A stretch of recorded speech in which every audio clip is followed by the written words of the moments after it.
Sa videong ito, ating bibigyang pagkilala ang isa sa pinakakilalang kwento sa banal na Biblia, ang kwento nina Adan at Eva. Ito ay matatagpuan sa unang bahagi ng aklat ng Genesis sa Old Testament o lumang tipan ng Biblia.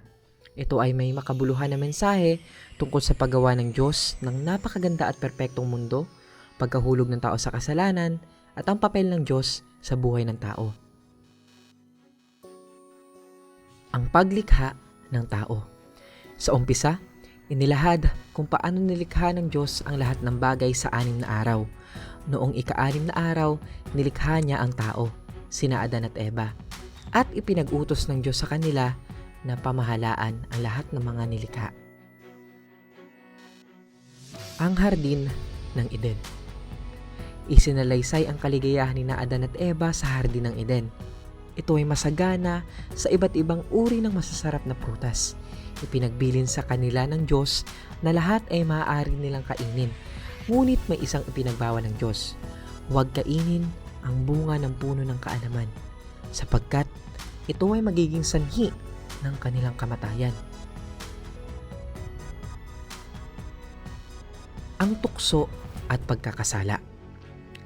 Si Adan at Eva ay nalinlang ng isang ahas sa pagkain ng bunga ng kaalaman, sapagkat ang sabi nito sa kanila ay ito ay hindi nila ikakamatay, bagkus sila ay magkakaroon ng kaalaman na kagaya ng Diyos. At sila ay natukso at nahulog sa pagkakasala, sa paglabag sa utos ng Diyos sa kanila. Ang parusa at pagpapalayas. Nang malaman ng Diyos ang kanilang kasalanan, ang ahas ay pinarusahan ng Diyos.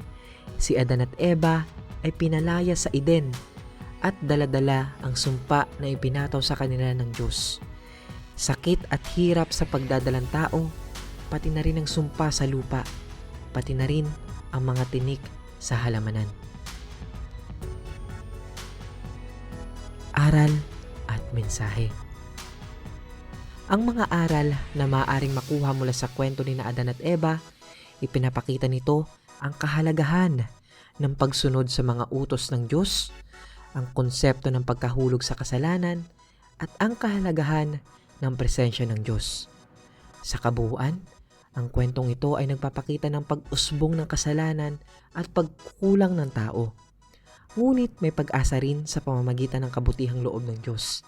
Nagsasalaysay ito ng pagmamahal, pagkakasala, at pag-asa sa pamamagitan ng pagsunod muli sa ating Panginoong Diyos.